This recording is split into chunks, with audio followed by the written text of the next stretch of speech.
जय श्री गणेशाय नमः। त्रिनेत्र ज्योतिष में आज आपका बहुत बहुत स्वागत है।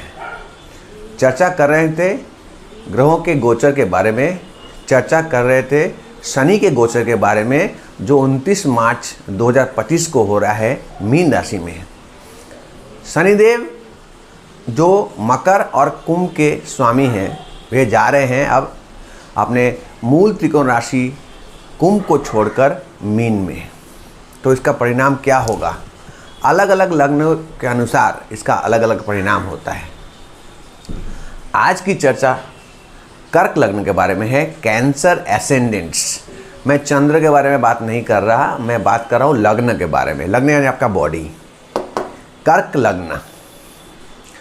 अब शनि को आपने समझा है कि मैंने कहा था कि शनि न्याय के देवता है, परंतु आपके डिज़ायर इच्छा की पूर्ति के स्वामी भी शनि है।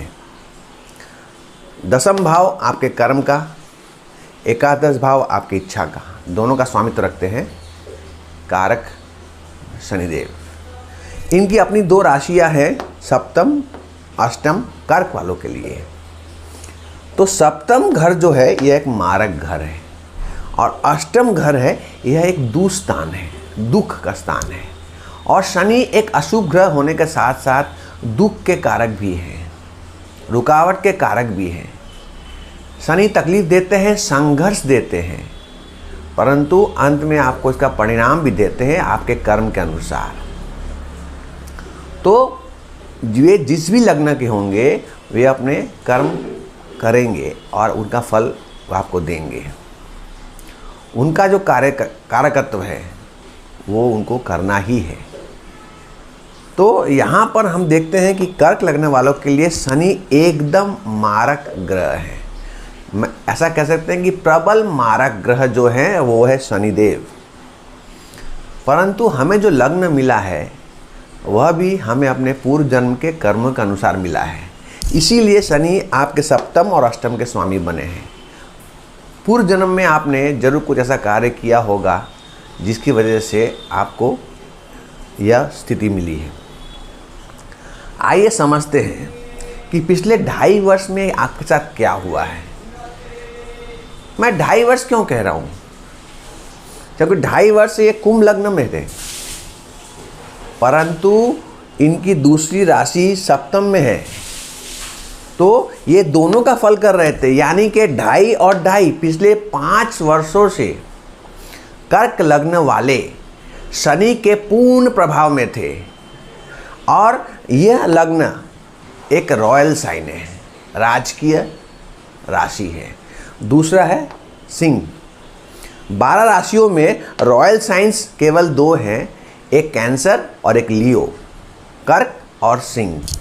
तो आज चर्चा कर रहे हैं हम लोग कर्क लग्न के बारे में। तो यहाँ पर पिछले 5 सालों में शनि ने आपको शनै शनै धीरे धीरे बदलाव की परिस्थिति की तरफ ले गए हैं। आपको बदल कर रख दिया, आपके कार्य को बदल दिया होगा।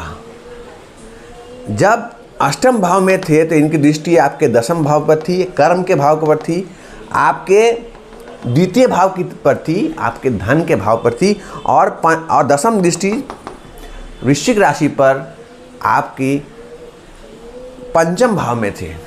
पंचम भाव यानी संतान का भाव। तो यह भावों से आपको कष्ट मिला होगा, तकलीफ मिली होगी, कर्म आपका खराब हुआ होगा, आपका धन व्यय हो गया होगा, आपके संतान से आपको कुछ अप्रसन्नता प्राप्त हुई होगी, कुछ दुख प्राप्त हुआ होगा, आपके शिक्षा में या रुकावट आई होगी, या आपके प्रेम प्रसंग में भी रुकावट आई हुई होगी। ऐसा नहीं कि सारे काम एक साथ हुए होंगे, किसी के लिए कुछ, किसी के लिए कुछ होता है। यह कुंडली देखकर समझकर ही कोई ज्योतिषी कह सकता है कि आपका प्रभाव कहाँ पड़ रहा है। दशा है, गोचर है, ग्रह हैं, उनके बल है, अंश है, सब देखते हैं। अब क्या हो रहा है? अब ये जा रहे हैं काल पुरुष के द्वादश राशि मीन राशि, जो कि नवम भाव है। नवम भाव यानी आपके पिता का भाव, आपके गुरु का भाव, आपके ज्ञान का भाव, आपके तीर्थ का भाव, आपके किस्मत का भी भाव यही है। तो जो रुकावटें जो पैदा कर रहे थे शनिदेव, वे रुकावटें अब खत्म हुई समझ लीजिए। अब आपको आगे बढ़ने का मौका मिलेगा।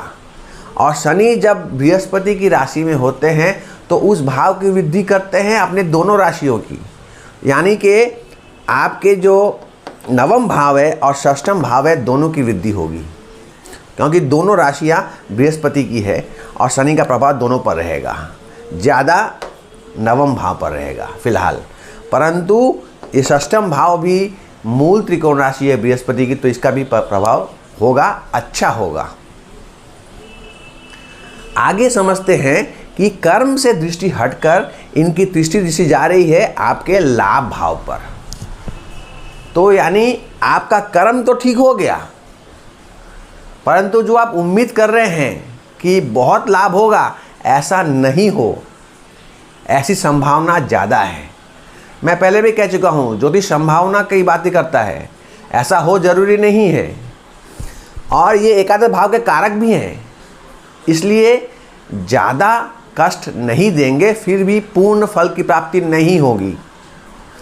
मैं ये कह सकता हूँ कि 40% से 50% आपको लाभ प्राप्त होगा। जहाँ आप 100 रुपये की उम्मीद कर रहे थे कि यहाँ इस काम करने से आपको 100 रुपये मिलने वाला है, वहाँ आपको 40 से 50 रुपये मिलेंगे, इससे ज़्यादा नहीं। और इससे ज़्यादा मिल गए तो आपके सौभाग्य की बात है, वो बहुत कम लोगों का होता है। कर्क लग्न के सप्तम भाव का स्वामी है शनि। शनि संघर्ष कराते हैं, संघर्ष तो रहेगा जीवन में।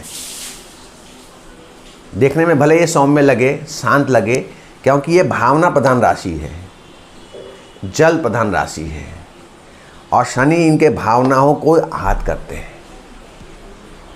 शनि ने इन्हें सिखाया कि आप प्रैक्टिकल बनिए। दुनिया में भावनाओं से सारे कार्य नहीं होते हैं। भावनात्मक रिश्ते ज़्यादातर अपने माँ बाप से होते हैं और अपने भाई बहनों से हो सकते हैं, और बाकी से होना असंभव नहीं कहूँगा मैं, परंतु मुश्किल है, दुष्कर है। जिससे आप उम्मीद करेंगे वहीं से धोखा मिलेगा। लग्न वालों का कर्क भावनाओं को ठेस पहुंचाने का कार्य किया है शनिदेव ने, आपको बदल कर रख दिया, आपको प्रैक्टिकल बना दिया, आपको बहुत कष्ट दिए, परिणाम कुछ भी नहीं दिया खास।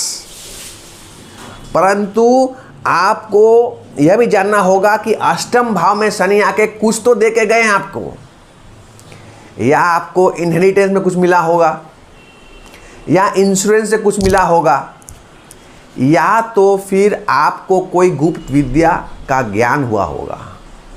गुप्त विद्या में ज्योतिष भी आती है, ज्योतिष विद्या, ऑकल्ट, तो यह भी, इसका भी ज्ञान शनिदेव ने आपको दिया है।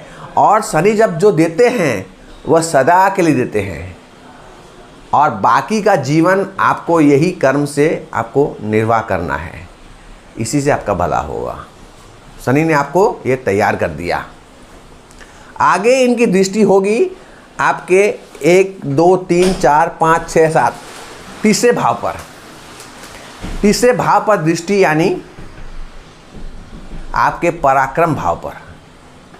तो वहाँ पर शनिदेव कमी लाएंगे, परंतु फिलहाल बृहस्पति की दृष्टि भी है 1, 2, 3, 4, 5। तो जब तक बृहस्पति राशि परिवर्तन नहीं करके मिथुन में नहीं जाते, तब तक आपका पराक्रम बना रहेगा।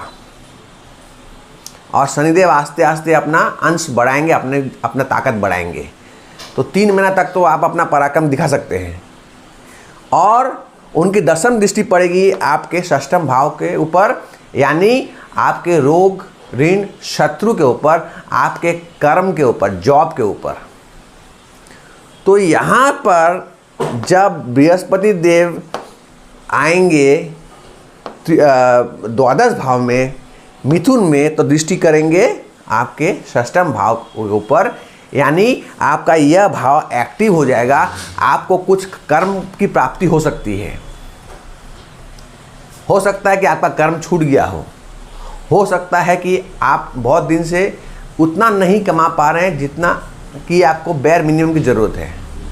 आप निर्भरशील हुए होंगे, आपने उधारी किया होगा।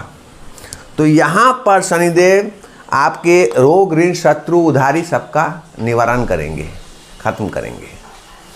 बृहस्पति का साथ मिलेगा, परंतु यह वर्ष में बृहस्पति देव अतिचारी है। यह वृषभ से जाएंगे मिथुन में, फिर जाएंगे कर्क में, फिर वापस चले जाएंगे मिथुन में, वक्री अवस्था में। तो इनका प्रभाव कंटिन्यूसली पड़ता रहेगा। अंत में जब बृहस्पति देव आएंगे आपके लगने के ऊपर, तब आपका संपूर्णतया भला होगा 2026 में। इसकी बातें मैं करूंगा अगले वीडियो में। फिलहाल के लिए मैं ये कहना चाहूँगा कि एक कष्टमय समय, एक कठिन समय का अंत हुआ, भाग्य वृद्धि हो रही है। आप निराश न हो, आप कोशिश करते रहें, डिसिप्लिन बनाए रखें, अपने कर्म करते रहें। कर्मों का फल आपको शनिदेव अवश्य देंगे, क्योंकि यही उनका काम है और वे अपने काम से कभी भी विचलित नहीं होते हैं। आपने जैसा कर्म किया है आपको वैसा ही फल मिलेगा। तो कर्क लग्न वालों के लिए मैं यह कह सकता हूँ कि जो कठिनतम समय था, कंटक शनि कह सकते हैं इसे, ढाइया कह सकते हैं, वह समय ख़त्म हो रहा है, हो चुका है समझ लीजिए, और आपका भाग्योदय होगा। परंतु आप अपना नित्य कर्म करते रहें। आपको उतनी ज़्यादा सफलता नहीं मिलेगी, उतना ज़्यादा लाभ नहीं मिलेगा, परंतु आपका कर्म फिर भी ठीक हो जाएगा। पूर्णतया लाभ जब होगा जब शनिदेव की दृष्टि हट जाएगी लाभ भाव पर और शनिदेव जाएंगे मेष में। तो उसकी चर्चा करेंगे अगले वीडियो में। आज के लिए बस इतना ही। मैं ये कहना चाहूँगा, समय सही हो रहा है, धीरे धीरे अच्छा होगा, शनै शनै अच्छा होगा। ज़्यादा उम्मीद ना रखें, मेहनत करें, डिसिप्लिन रहे, आपका भला होगा, ऐसी मैं उम्मीद करता हूँ। आज का वीडियो बस यहीं तक। आज के लिए मुझे आज्ञा दीजिए। राधे राधे।